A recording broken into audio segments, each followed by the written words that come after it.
Thanks so much everyone for watching. We've got an epic lineup tonight of speakers. We've got an awesome panel here. Amazing group of functional doctors, technology, activists for a leap forward in medicine. This is a great gathering.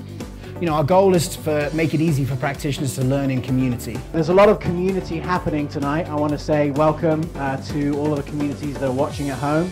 This ecosystem that is being set up by the Meetup groups, we believe will be the future ecosystem of this evolved primary care network that we are looking to develop, and it all revolves around you. There's an exponential potential to the future of medicine. This is an allopathic conversion machine that we have just created. And it has exponential potential because it can be seen by 1 billion people at no extra cost. That's the beauty of the internet. Welcome to the Functional Forum. Thanks for joining us in the charge to accelerate the evolution of medicine. Please welcome your host, James Maskell. Hello and welcome to the January Functional Forum, the Evolution of Pediatrics. In this episode, we're going to look how medicine is starting to adapt and evolve towards the chronic pediatric illnesses that are rife in this country. We are going to go across the country, but we're going to start in El Dorado Hills, California, to meet with two sister pediatricians, Dr. Nicole Shorrock and Dr. Katie Long, to find out about their hospital-based pediatric practice. Take it away.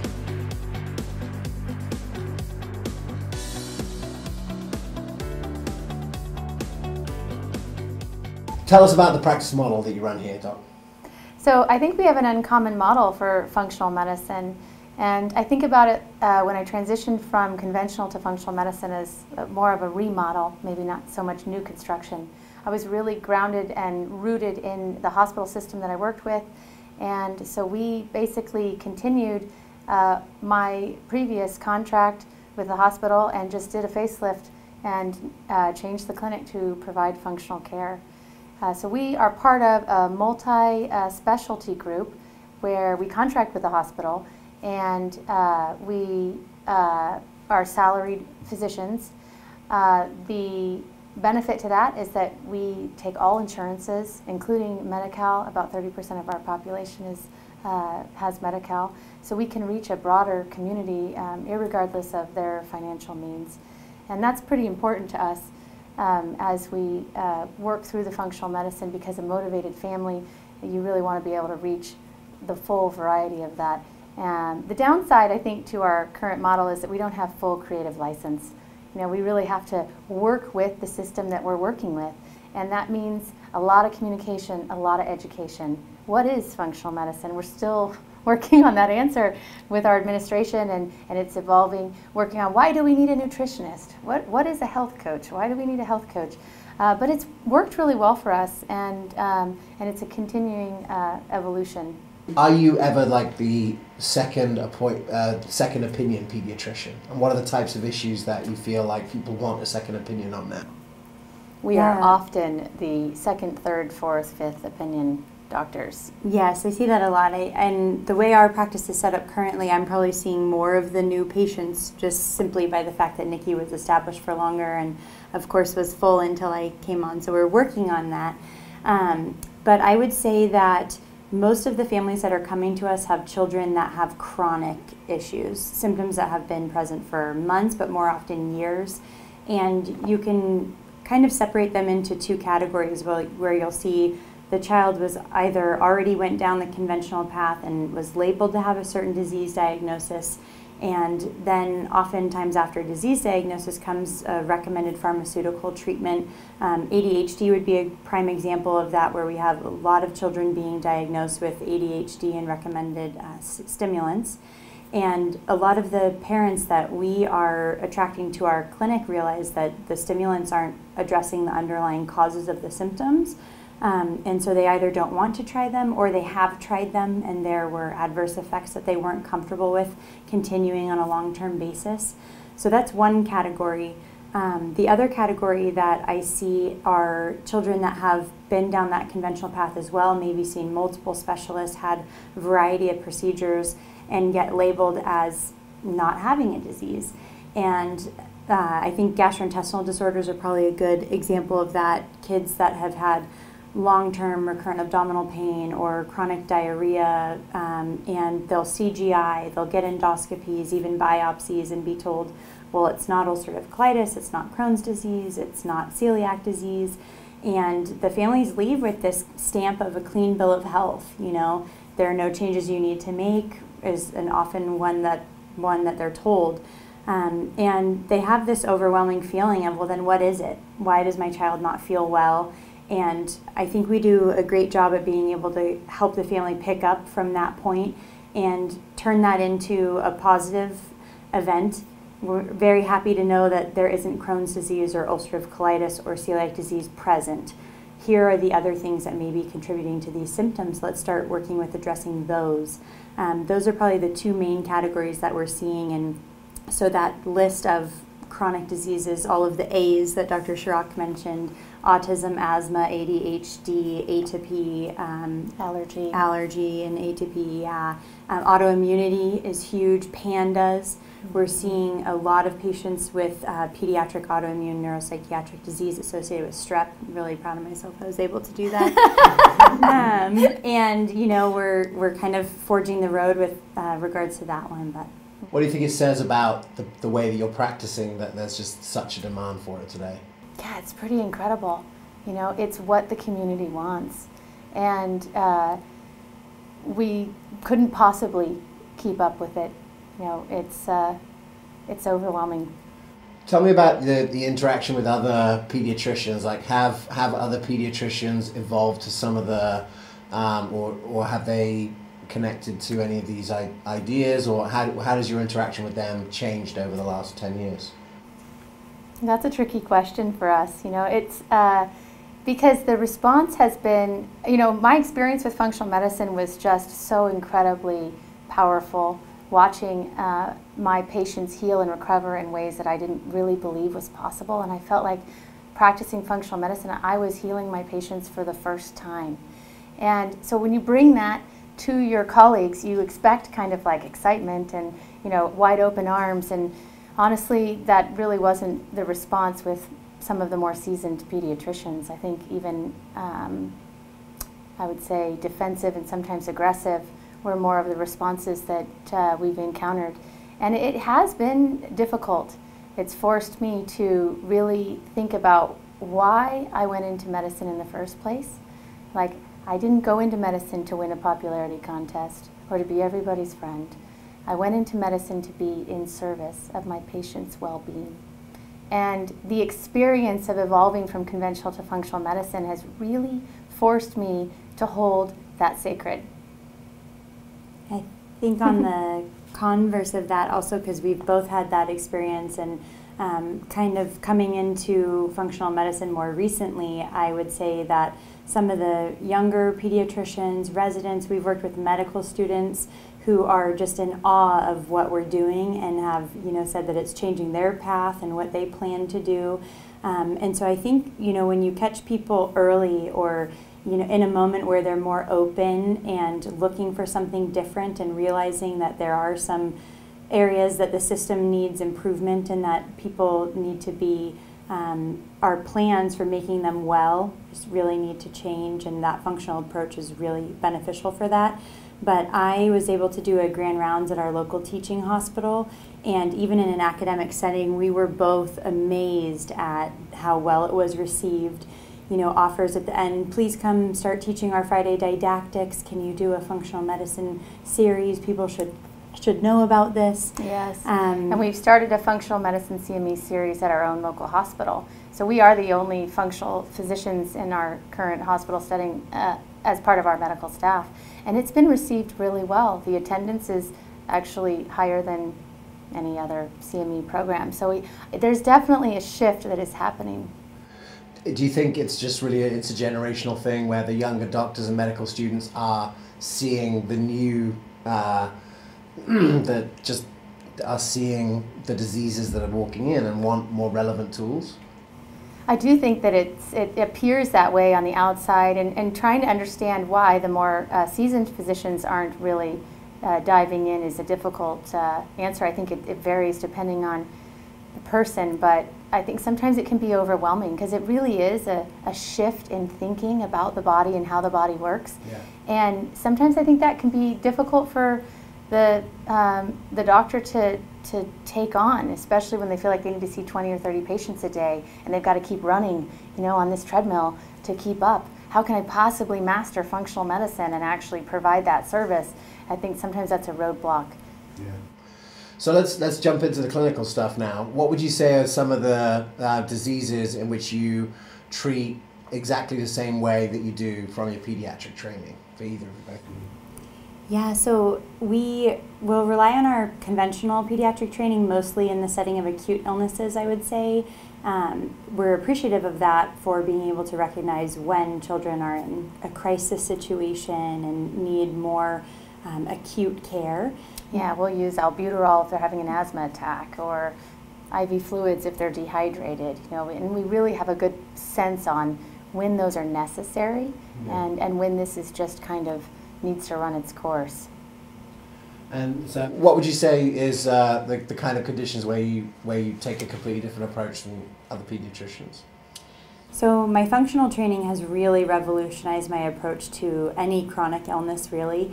The concept of being able to uncover underlying causes and then treat and address those root causes to reverse and eliminate disease wasn't something that I really left my residency feeling like it was possible.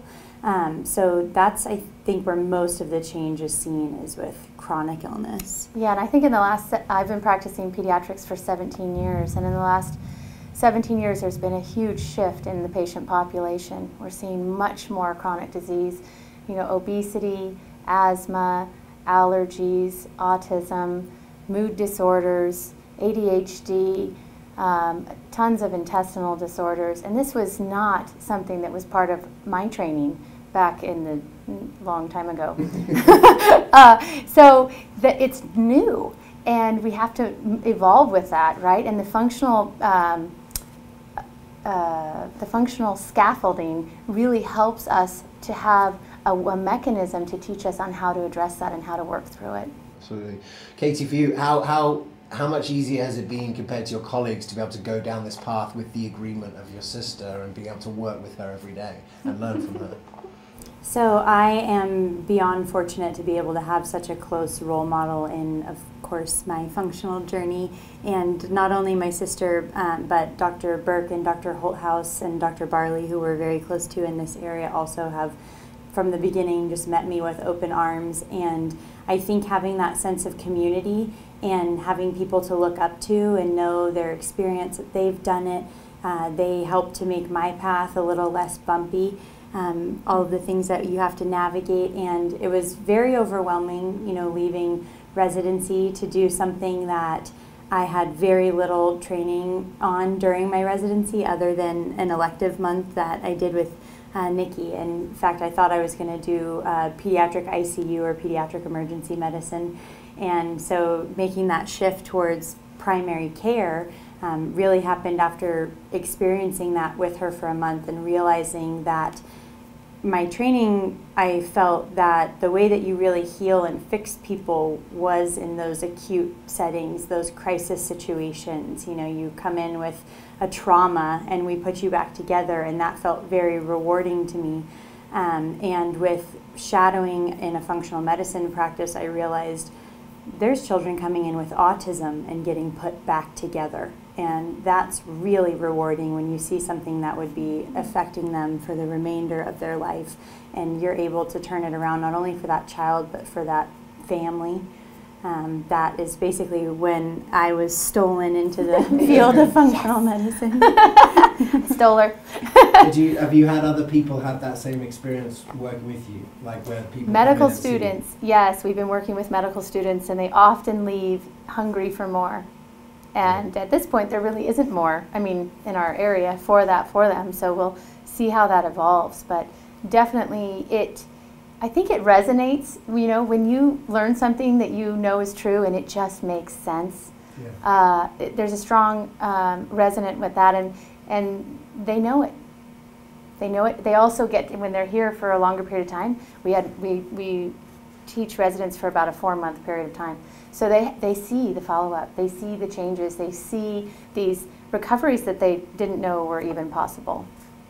is there a protocol that you guys have developed for a common issue that you could share on this thing for one particular issue where you found a new way of doing it that you think is superior that would help other pediatricians start the journey? Yeah, we don't really have protocols because every patient is unique, but we always start with the gut.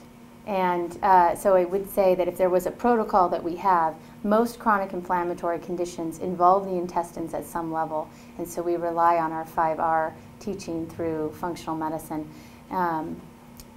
IBS, recurrent abdominal pain, constipation, those symptoms are kind of low-hanging fruit for us.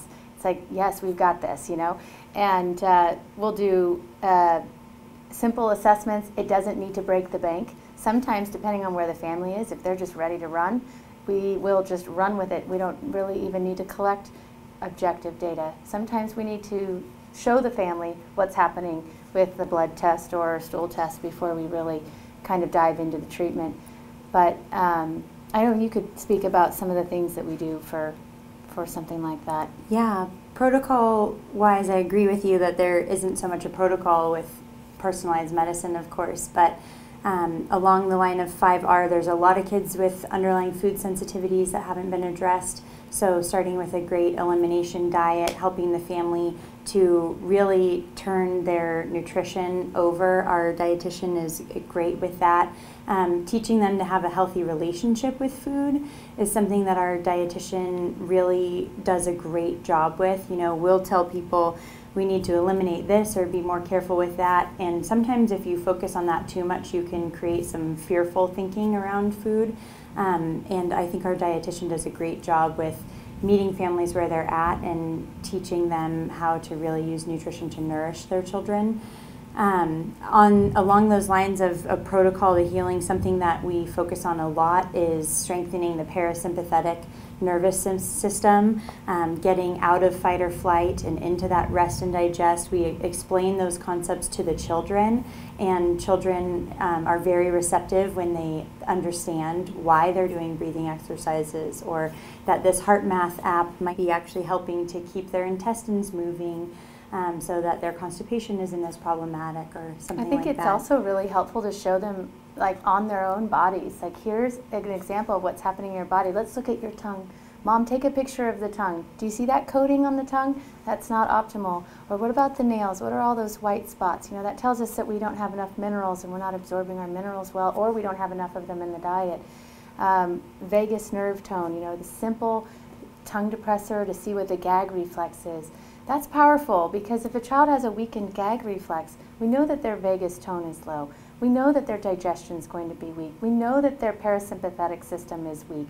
And we can give them exercises and say, come back in 4 weeks. We'll recheck that vagus tone. We'll see how you're doing. That's awesome. And on that, so now you have a medical plan where the parents are involved, right? Where people actually have to do stuff at home. Mm-hmm. How have do you have a protocol or a structure that's worked for you to engage the patients into actually adapting to these new behaviors? Yes, we do. I think one of the things that we've realized as we've been working with our patients is that the community that the patient has is really the most important part to being successful with our treatment plan. So we are focused on building that supportive, truly supportive community for our families. A lot of times when we're asking them to make lifestyle changes, this is completely foreign to them. You know, even their parents or the grandparents of the child who grew up in the 50s or 60s, it's standard American diet, right? And so when our mothers are coming home and trying to make those changes, we need to be kind of their first level of community for them. And it involves kind of a sense of positive mothering, where we really are like their cheerleaders. You know, you can do this.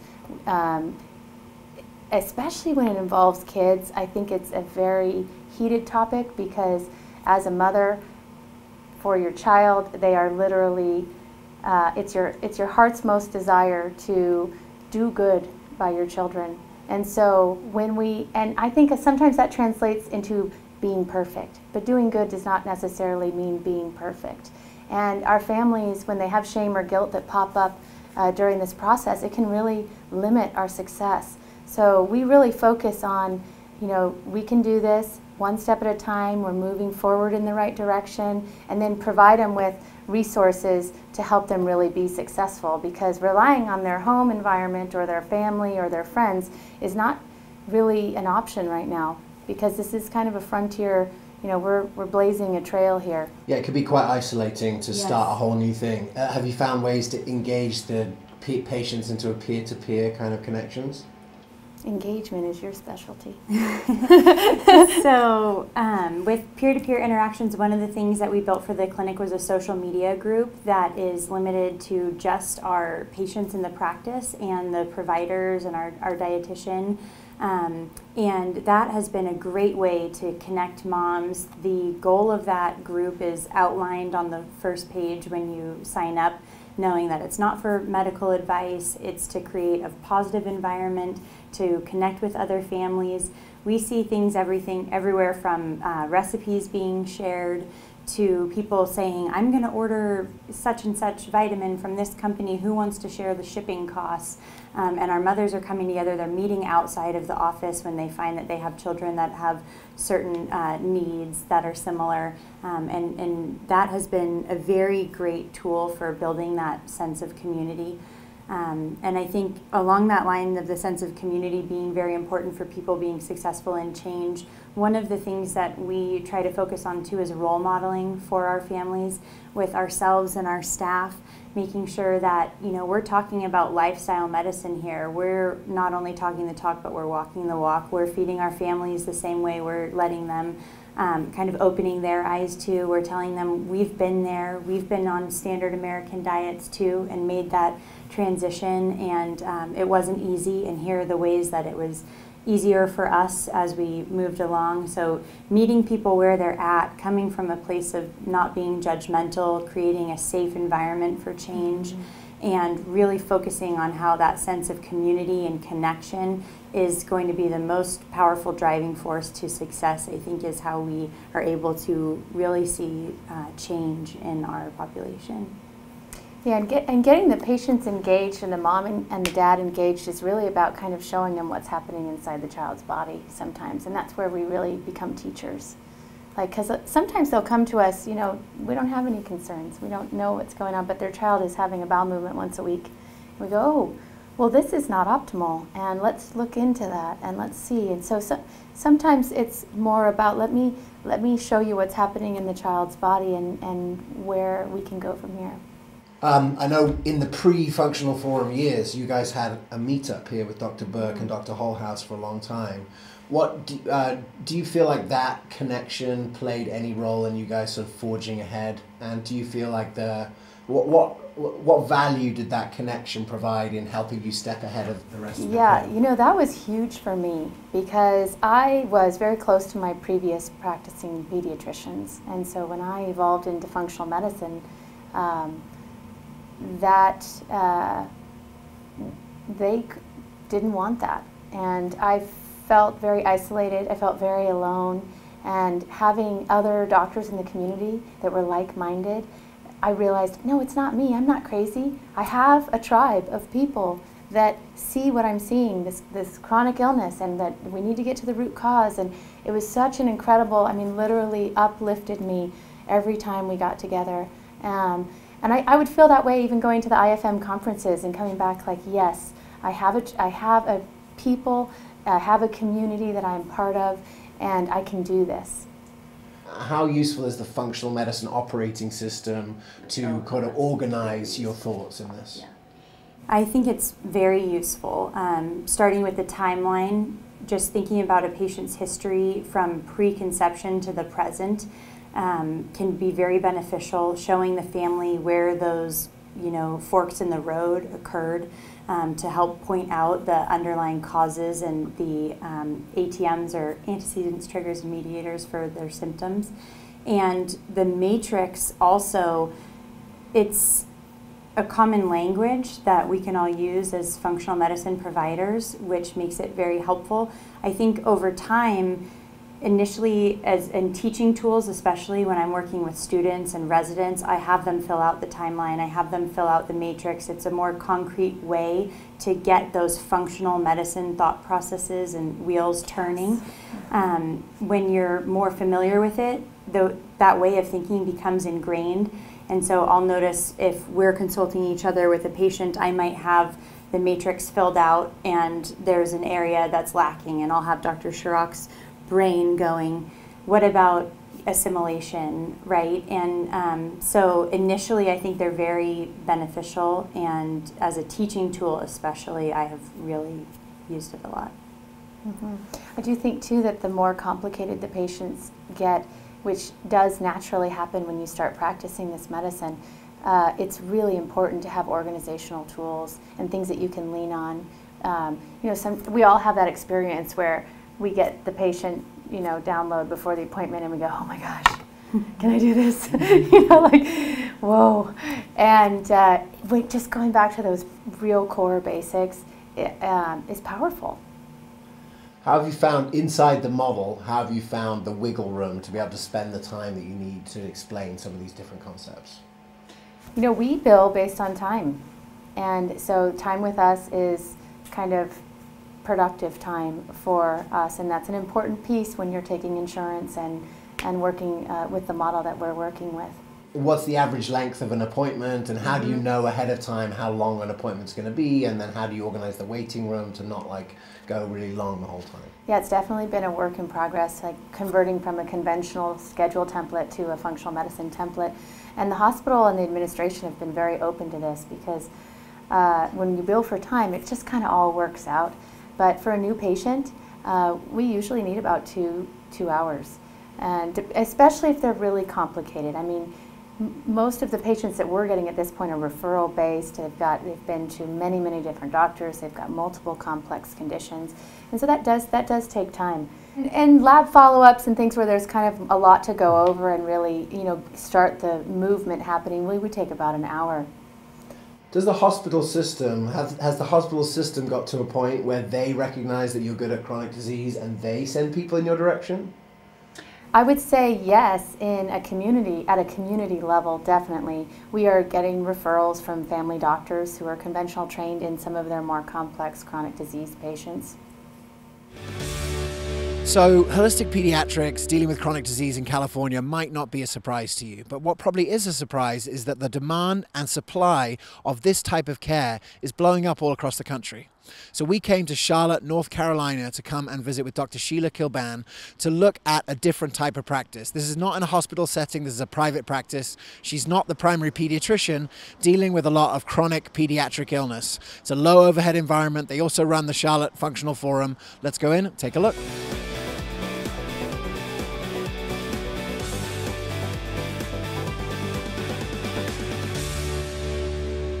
So, Doc, tell us a little bit about the model and how you set up the team here. Yeah, so we see a patient for the first time and they fill out a big intake form, and then we make sure that we're a good fit and that we can help the child. And we see a lot of kids with chronic illnesses, whether it's Crohn's disease or chronic constipation or asthma, allergies. And after they come in for that initial visit, then our amazing integrative pharmacist does an orientation with them. And that's the point where we have all of their lab kits ready, their blood work, their blood order. And then after that, we do our first visit, and that's when we actually meet the child. Sometimes we don't even meet the child at the first visit. And at that visit after the orientation, then I do the physical exam. We usually have the blood work back by then, and we go over that. And then our system is designed to be very supportive for families after that. So after each visit, 2 weeks later, they get a phone call check-in from our patient care coordinator. Yep. And then a month after that, they come in for a round table with Deb. And what that means is it may be anywhere from 2 to 5 parents, and they will ask questions, they can hear other people's questions, and then we can make changes to their treatment plan if needed.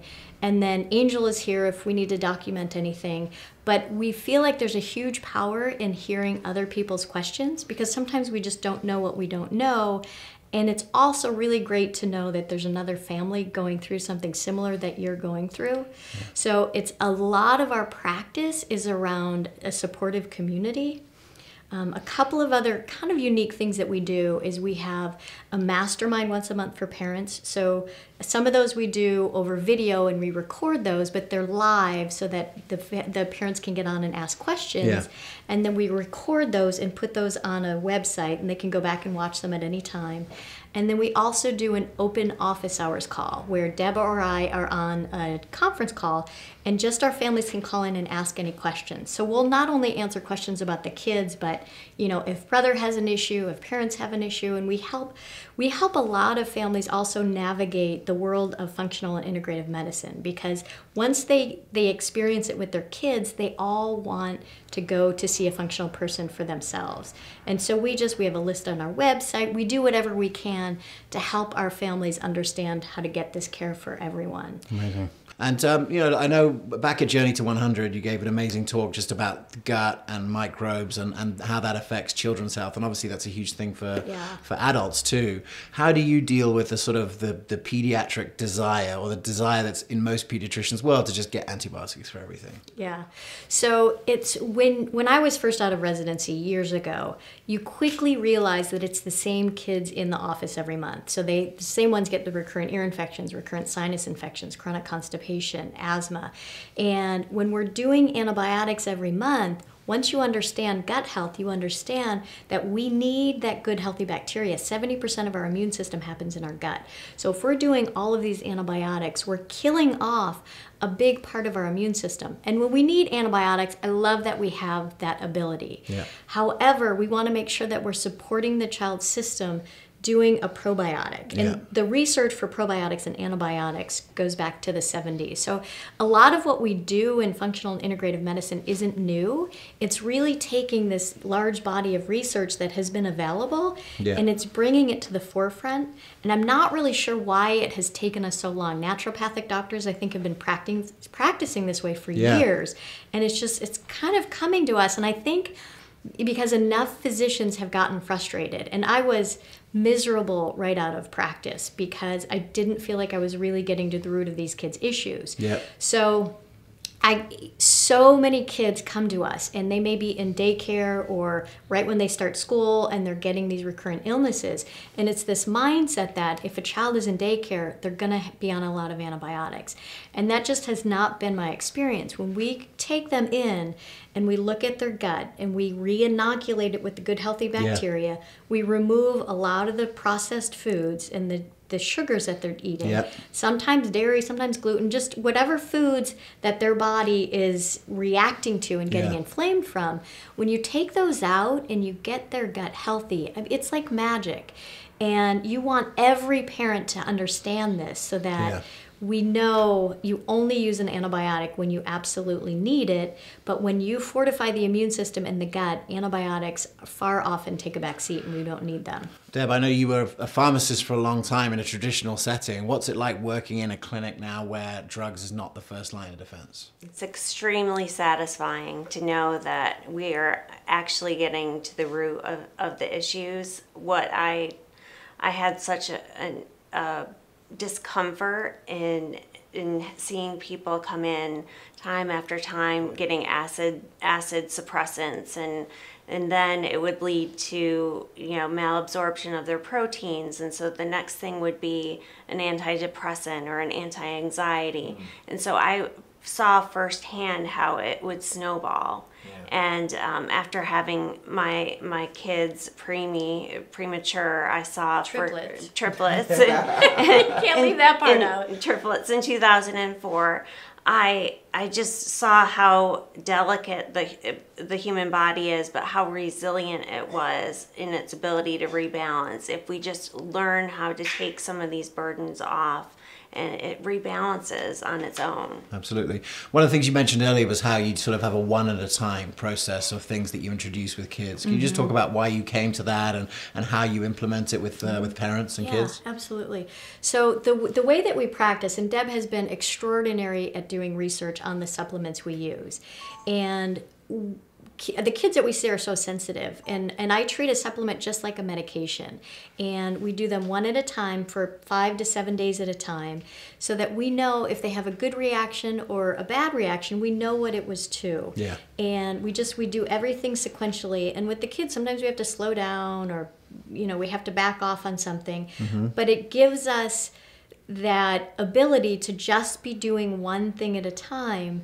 And it's also very important with the process of gut healing, because we don't want to start adding all of these supplements into an inflamed gut, because we're just going to have expensive urine. We're not going to be absorbing them. And so part of what we're doing is just making sure their gallbladder is functioning. We're helping the pancreas by using some digestive enzymes. We do stool studies in urine organic acids on most of our patients, so we can really tailor the probiotics. So we're really strategic and individualized about the supplements that we're using. But that's also because we have a patient population that is pretty chronically ill. Yeah. So it's a lot more intensive with the patients we see in our practice. With families that are out there that the kids maybe just have some eczema, recurrent ear, sinus infections, and they're otherwise generally healthy, the online program walks them through just a handful of supplements. I call it the foundational 4. Yep. And they can walk the kids on those and see huge improvements in their health just by getting their gut back in order. Yeah, obviously one of the things about running this kind of practice that's tricky is that you can only serve a small number of people because these cases are so complex. Yeah. But ultimately, by creating some of these scaled resources, you can go a little bit, deeper into. We can go wider. You can, help a lot more people. Yeah. For pediatricians who are watching this, or people who are working in this practice, maybe I ask you, Deb, you have a sort of a unique practice model here. If you're just sort of a pediatrician on the front lines and you think, look, I know this is, what are some easy things that you found that like any person dealing with kids could incorporate into their practice, sort of low-hanging fruit of this evolved pediatrics? I love, foremost starting with nutrition and educating on sugar content. My husband and I do a lot of that on the side. But doing some educational things with nutrition. I think that if we look at, our body's resources and supporting our digestion with digestive enzymes and probiotics, those are very foundational things that if we can take that level of burden off and allow our body to manage its resources, it's amazing what kind of rebalancing we can get to at the cellular level. Yeah. Deb's sort of catchphrase is heal thy cell. And so we always are talking about we want to get really healthy cells, healthy cell walls. And that's why we don't have to do a whole bunch of supplements ongoing. We have those foundational supplements, but once we get the cells healthy, the neurotransmitters are going to work, the signals are going to be much better. Yeah. Which is why I laugh when people say we practice voodoo medicine, because when you go back to it, it's high school biology. Yeah. We're going back to the cell Yeah. and healing that, the integrity, and the whole system will be resilient. Yeah, so what's it been like integrating with, because you're not the primary pediatrician, I'd imagine you're a sort of chronic specialist at this point. How's it been integrating with other pediatricians and then also with other specialists or other types of providers? Yeah. So we have many pediatricians in Charlotte who are interested in integrative and functional medicine. They practice it with themselves. They just don't know how to implement it with their patients. So they send their families here. And then we've also had we've had a psychiatrist call us and say, hey, can you teach us what you're doing? Because they see the results with their families. And then we've had one of our GI doctors in Charlotte asked, Deb prepared a little packet for him, and we explained everything that we're doing because he was seeing such good results with his patients that we're seeing. So amazing, great community starting to build. And I get one of the things I know is that you have a naturopathic doctor on the team. What role does she play, and how do you sort of coordinate between all the people in the crew? Yeah, so Isabella is amazing, and she works with me in the visits, and she actually takes notes And then she's right there and able to answer questions. She's really good with herbs, which is not something I've spent years studying like she did. So she'll be able to answer those questions, insert the herbs. She's phenomenal with essential oils. So everybody has our unique, and I would say Deb is amazing with our stool studies and our organic acid testing and really helping find the products that we need. I mean, we order some things from England, we get some things from Canada. So it's everybody has their role. And on Tuesdays, Deb and I do a case review where we go through the cases together with what we're going to see for the week. And so it's just, it's amazing. It saves the family's time, because instead of me having to say, okay, I'm going to send you, over to this practice to see a naturopathic doctor or a pharmacist, we're all right here talking about the cases all the time. Absolutely. So Deb, I know your role is you're doing, getting into a lot of the deep testing. What are the kind of testing you use, and how do you look to get to the root cause of some of these chronic pediatric issues? Well, what I've found is that if we do the 3-day stool study with parasitology, and we also check for H. pylori because we want to make sure that we're being as thorough as possible. And we also do a urine organic acids. By getting that data along with any of the blood results, blood testing, if we put that together, we can really get a very tailored plan and really hit the ground running once we get some of the foundational things going. So a couple of the families, I mean, we've had probably 4 kids in the last 7 months come up with parasites. One of them had been diagnosed with celiac disease, and she in fact had a parasite. So, the jury is still out. We're not sure, does she really have celiac disease, or were those antibodies becoming positive because of the underlying inflammation from the parasite? So these are just things we're looking into. Once you start to realize the magnitude of that effect, if we could offer this to everyone, what could be uncovered?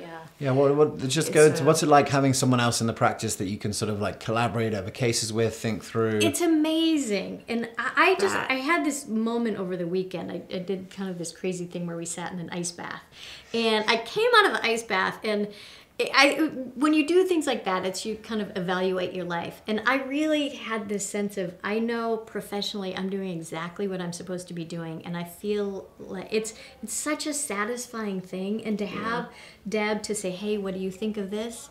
And she is the deep dive researcher. And we both have our strengths. And so I just think we complement each other so nicely. Mm-hmm. Yeah, I think that's it. I mean, I think that we both listen to our intuition, but we also allow the parents' intuition to guide us as well, because we know that a parent that comes in with a burning concern and they have something on their mind, there's a reason why that concern is put there. So we never, glaze over anything of that sort. So yeah, absolutely. Let's talk about that, because I know a lot of parents are frustrated with not being heard, their data not being taken into account in this kind of situation, or just like the 7-minute visit. What is it like for parents being in this part of the practice? Well, what I like to do is, if they do come in with a lot of data, we do have a lot of patients that do come in with a long history. And we do take that history into consideration, but the one thing that we try to do is to let the parents look at their children as their children and just have joy and be with their children. And we try to take that binder of paperwork away and start letting them know that we're going to be the ones that start getting traction and with their treatment plans, that they don't have to be up at night, on the web, on Dr. Google searching anymore. So how do you help the parents to be able to continue the care at home? Because that's really where health happens, right? Yeah. And it's the things that we're doing. That's such a good question, because it's sometimes it's an easy recipe to think for us to figure out, but it's not always easy to implement at home. And when I first started doing this, I would sit for an hour and a half with families, and I would give them 5 supplements to start. I'd say, go off dairy, go off gluten, come back in 2 months. And they would look at me, their eyes would be rolling to the back of their head, and that just was not a very effective way to do it. So now what we did, I wrote a book last year, and we took a lot of the content of the book and we put it into a binder. So when they come in, this is what Deb goes over with them. And we have it all the table of contents here. So we have things like, if we're going to go off dairy, here's how you do it. If we're going to go off gluten, here's how you do it. If the kids get sick, here are some of our natural remedies. You always, they always need to see their primary care doctor if it's needed, but here are some things stay out that of you the do to primary care support doctor's it. office, yes, right? Yeah, Okay. basically. Yeah. So we have this, and they can use it as a resource. They don't have to study it, and if they're not going off dairy, they don't need to sit and memorize that chapter, but it's just a great resource. And then, because a lot of times the moms come in, and it's a ton of information for them to articulate to dad. Yeah. So this is helpful for dad to look at and say, oh, okay, here's a smoothie, or here's a recipe that I can make on Saturday morning for the kids when mom is off duty. And it's also a great burden for them when someone asks them the why behind what they're doing. I always tell them, feel free to use this to communicate the why, because this has a lot of the science behind it. And I love to give them that gift to unburden themselves and actually be able to pay it forward and share it. It's a great point, because one of the things is these kids go and they stay at grandparents' house, they stay with aunts and uncles, they stay with neighbors, and we have to continue what we're doing no matter where they are. And so it's really helpful for families to have the resources that they can share with their family members. It sounds like, earlier you were talking about just the doctors that you're working with, and then now I see in there like local gluten-free restaurants and other things too. It's almost like creating a healthy ecosystem, because ultimately you're talking about changing quite a lot of things, right? Yeah, and it's so much fun, because the families who come to us are seeking this out, and usually they're the only ones in their little sphere of life that are doing this. Yeah. And so they get to come here and meet other families that are doing it, and inevitably their friends see what they're doing and they start to ask questions. Yeah. And I've had families come in who saw how healthy the child got in daycare, and so then they wanted to come in so that their child would be healthy. So it's definitely the onion layer, where you start off with food and then you realize, oh my gosh, what are we putting on our skin? What are we using for deodorant? What's in the water that we're drinking? But if we started to talk about all of that at first, people would go running out the door. Yeah. So we just let that evolve. And that's why we do our masterminds, because then that's where we start to teach other concepts that the families, when they're ready, then they can start to learn the other things. One of the reasons why I wanted to come here and talk to you guys is because this is Charlotte, North Carolina, right? This isn't California. This isn't New York. This is not necessarily a traditional bastion of holistic pediatrics, right? What's it been like? I know you've been at this a long time. What's it been like, the journey to see, how people are opening up to these kind of concepts just in your career? It's been phenomenal. Because when I first started doing this, my partners at work would be like, what's that voodoo medicine you're doing, Sheila? And then a year later, they're asking me, okay, what are the dose of those probiotics and which one do we give? So it's really come full circle. And I feel extraordinarily lucky, because Charlotte is such a close-knit pediatric community, and since I trained here, I know everyone. And so they have been really supportive, at least to my face. So that's been so much fun, and so great to see how people are starting to shift. And a couple of them are going to do the functional medicine training now, and so that's been awesome professionally. Yes, definitely. Yeah, and just to have specialists reaching out to us and just seeing the ripple effect within the community is amazing. Beautiful. I know you guys have an occasional functional forum meetup group. What's it like to meet up with other practitioners in that sort of community and share with what you're doing there? It's constant conversation and sharing. It is, and what's working and what isn't working, and it's great. That is essential, I think, to be able to have that connection. Always talking to colleagues, and because none of this, you can't open a textbook for some of these things. It's getting to that point where we will be able to, but there isn't always a textbook to say, okay, here's this lab value, what are we going to do for this? So we're always talking to other practitioners, not only about the patient care, but about their business model and how they're running their practices. Yeah. So maybe both of you, could you give us sort of an example or case of a kind of a child that you've seen that you've done things differently and you've had a different kind of result, just to give people an idea at home of what this looks like in daily practice. Yeah. So one of our patients, and it's actually a family who I used to see when I was doing primary care. So I'd seen him as a baby, and he had some of the worst eczema I'd ever seen, and asthma, food allergies, and he did a whole lot better, and then circled around later.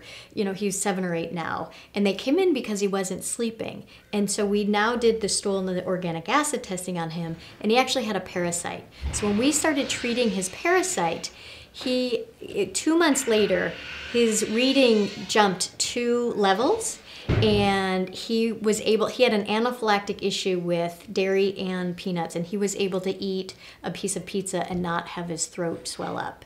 So, and again, we don't know exactly if it's because of the parasite treatment, but it coincided from a time standpoint of after we got that treated. And the teacher actually called mom and said, "I've never seen a child progress this quickly in the reading group." Deb, you got one you want to share with us? Yes, we have this one little girl who's 12 years old, and she came in with thyroid issues. And upon doing some further labs, we found that she had Hashimoto's, so she had thyroid antibodies, and she also had celiac.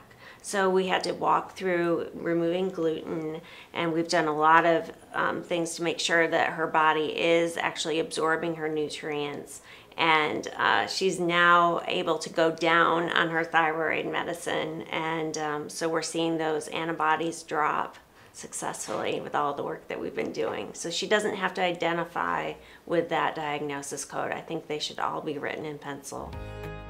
Our goal here at the Evolution of Medicine is to make it easy for you to replicate these types of practices. As you can see, they are working in all places around the country, and they're absolutely necessary.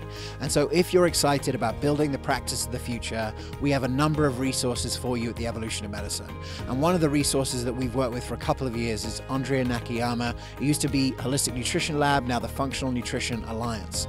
If you're a practitioner, if you want to hire someone to do the nutrition and lifestyle coaching, if you want to actually do it yourself, Andrea has built a program that allows you to do it. She's been doing this for so many years. She's developed a way for all practitioners to have a common language so that they can work together. And so if you want to find out more about Andrea's program, go to goevomed.com/HNL. That's goevomed.com/HNL. Download the free report and find out more about her training. We're really excited to partner with people who can make it easy for us to evolve medicine that much quicker, and Andrea is a great solution. Now, let's check out the next segment. So for our third and final practice, we have come to Columbia, South Carolina, and we have come to the South Carolina Center for Integrative Medicine, which is created by Kimberly Shirk. She's a physician's assistant. She's created a really innovative practice combining membership models with midwifery, lactation, and all the other things that go into a successful integrative pediatric center. Let's go take a look.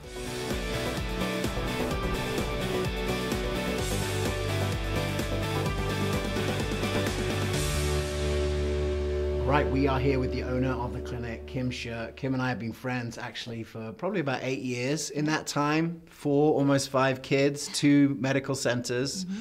How do you do it? You know, we had a need in our community, and somebody had to fill it. And I've always known that the body has the ability to heal itself, and believed in the theory of functional medicine, but didn't know what it was called. So we just kind of set out to provide wholesome care to families, and what has developed has been amazing. Absolutely. Yeah, tell us a little bit about what the practice looks like now, because I know you're a PA, but this is a real integrated center at this point. Yeah, so it's very uncommon for PAs to own their own practices. We have a wonderful physician that works with us. She's on board full-time. She's learned a lot about functional medicine. She didn't know anything about it before we kind of recruited her. Yep. And so we provide care for families that want to get to the underlying issue. You know, we do everything from pediatric care all the way through geriatrics. Well, so then what are some of the other practitioners that you have working in the space? You have the PAs, the doctors, you do some lactation stuff, what else? So pediatrics is our main focus. I tend to have a passion for well babies and growing healthy families. So for me, it was important to have full-time lactation support. So we do that with a lactation counselor who's here 4 days a week. Yeah. She also bills through insurance, which has been really helpful for getting that type of coverage, because we also had to be competitive with the local pediatric groups, right? They all have lactation counselors on staff. They all bill through insurance. So we had to kind of navigate that model as well. Yeah, exactly. What you know, you have the space here. We're in the like group education sort of yoga for spaces here. What other spaces have you got in the building? We have a designated lactation room. Yeah. We have a nutritionist, health coach that works with us. We also have a personal trainer who does rehabilitation for diastasis recti. So again, looking at the whole family model, postpartum moms, we were looking at what are their needs and what do they need more. And that is rehabilitation for postpartum bellies. Awesome. And that's worked great. So yeah, so one of the main reasons I wanted to come, the last time that you and I were hanging out with your husband in San Francisco was at the HINT Summit, where they were talking about direct primary care. So talk about like how you found out about it, why you chose to use it, and just maybe share a little bit about the model that you've chosen to run, because I think this is one of the most innovative pricing models that I've seen in pediatrics. Our model is a lot of fun, so it's definitely something different. The void that I was seeing in functional medicine was that you had this amazing practitioner who could help you, get to the root of all your illnesses, but if you got a sinus infection, you had to go to urgent care, or you had to go see, your old family doctor who had no idea what had been going on with you for the whole time. And I love family practice. That's been my passion. That's why I went into medicine. So incorporating that into a functional medicine practice was really important to me. Yeah. So our model is a membership-based model. Our patients pay $25 a month per person and their family, with a family cap at $100. So no family ever pays more than $100. Okay. That includes direct access to me as their practitioner, so they get texting back and forth and email, and then well baby visits are included in that as well. Wow. Every follow-up visit is $50, so whether it's a sick visit or a functional medicine follow-up visit, it's always $50. The initial consult is $150, where we spend an hour and a half with the patient. We get to know them, we get to know their family, the social dynamic, plus get to the root of the underlying issues. I love the idea of having a very affordable basic layer and then these other layers on top. How did you sort of come to the numbers, and like how did you work out, because before you were in upstate New York, now you're in Columbia, South Carolina. How did you sort of work out, one, whether or not people would go for this here, and second, like what the price should be?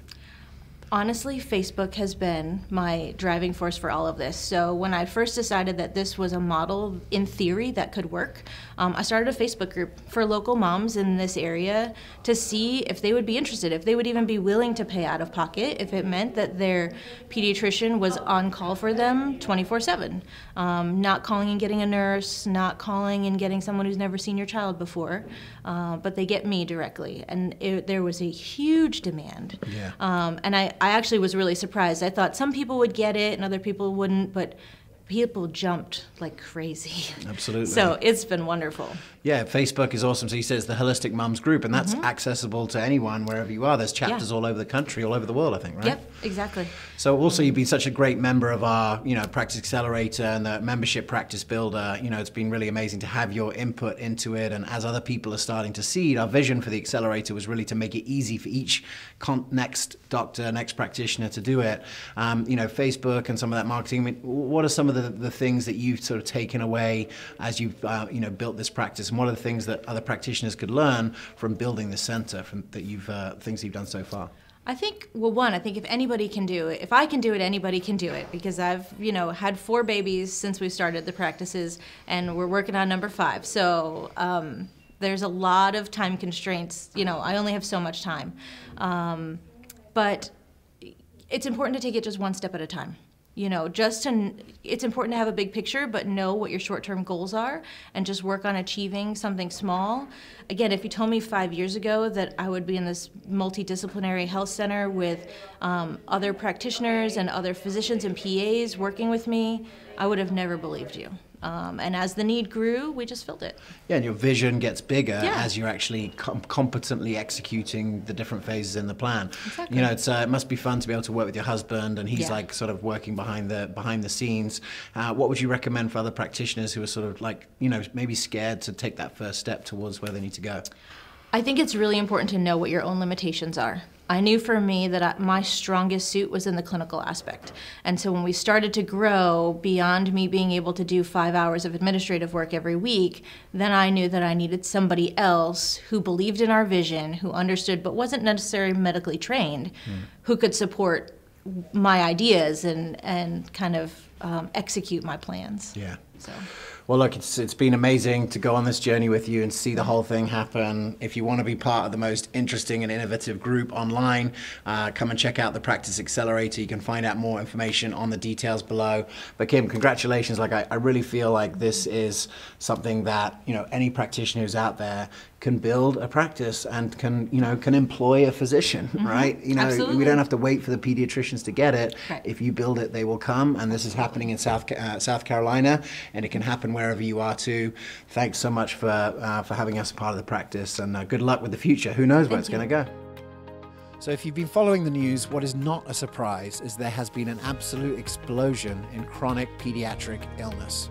And in order to adapt to that chronic pediatric illness, we need practices that are capable of dealing with it. And in this episode, we've looked at many practices that are doing it in different ways: hospital setting, private practice, direct primary care, package model. If these models speak to you and you want to build this kind of practice for the future, you can see that there is a ton of demand for this type of care. And we at the Evolution of Medicine are here to help you do that. So if you're interested in building this type of practice, but you don't know where to start, we can help you, whether it be lead generation, education at scale, how to build an efficient practice, all the things that you need to do to run this type of practice, we can help with. Go to goevomed.com/book-call. You can see the details below. Book-call. You can have a call with one of our program specialists. They'll help to find out what is the vision for your practice and set a plan to get you there as quickly as possible. We need practitioners like you to build the practice of the future. We hope you'll join us at the Evolution of Medicine practitioner community. Thanks so much for watching this episode of the Functional Forum. It has been so great to see so much good news happening in the field of pediatrics, where every day it seems that the numbers of chronic illness is going up and up. This is a movement that is capable of redressing the balance. Join us next month for Prescribing Lifestyle Medicine. We're going to be in London for the first course ever endorsed by the Royal College of Physicians to teach lifestyle medicine. Dr. Rangan Chatterjee, Dr. Ayan Panja, and Dr. Michael Ash will be there, as well as all of the new doctors that are taking on lifestyle medicine in the UK. It's a worldwide movement. Thanks so much for watching. We'll see you next time.